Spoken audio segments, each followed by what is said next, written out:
ચતુર હતા બરાબર. એક ગામમાં એક ગરડા માજી એકલા રહેતા હતા. એમને સંતાનમાં એક માત્ર દીકરી હતી જે પરણેલી હતી અને પાસેના ગામમાં રહેતી હતી. એક દિવસ માજીએ એની દીકરીને મળવા જવાનું નક્કી કર્યું. એ ગામમાં જવા માટે એક જંગલમાંથી પસાર થવું પડતું હતું.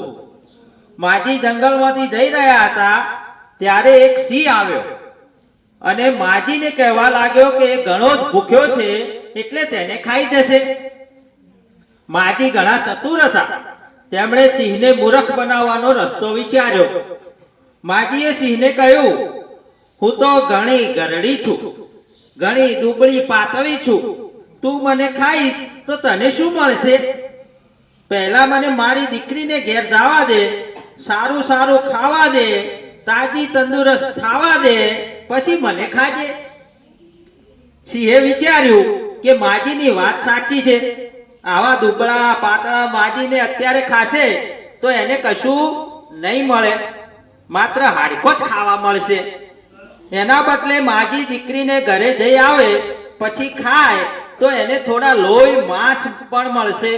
આમ વિચારીને સિંહે માજીને જવા દીધા. રસ્તામાં માજીને વાઘ અને રીંછ પણ મળ્યા. એમણે આ જ યુક્તિ વાપરીને બંનેને મૂર્ખ બનાવ્યા. દીકરીને ઘરે થોડા દિવસ રહ્યા પછી માજીએ પોતાના ઘરે પાછા ફરવાનું વિચાર્યું. માજી જાણતા હતા કે એમને સિંહ, વાઘ અને રીંછ મળશે અને મારી નાખશે. એમણે એક યુક્તિ વાપરીને મોટી ગોળ કોઠી બનાવી. માજી કોઠીમાં બેસી ગયા અને કોઠીને અંદરથી ગબડાવતા ગબડાવતા જવા લાગ્યા. જંગલમાં સિંહે આ ગબડતી કોઠી જોઈ. સિંહે કોઠીને પૂછ્યું, તે પેલા માજીને જોયા છે જે એની દીકરીને ગામ ગયા છે? ચતુર માજીએ અવાજ બદલીને કોઠીની અંદરથી જવાબ આપ્યો, કઈ માજી, કયું ગામ? ચાલ કોઠી, આપણે ગામ.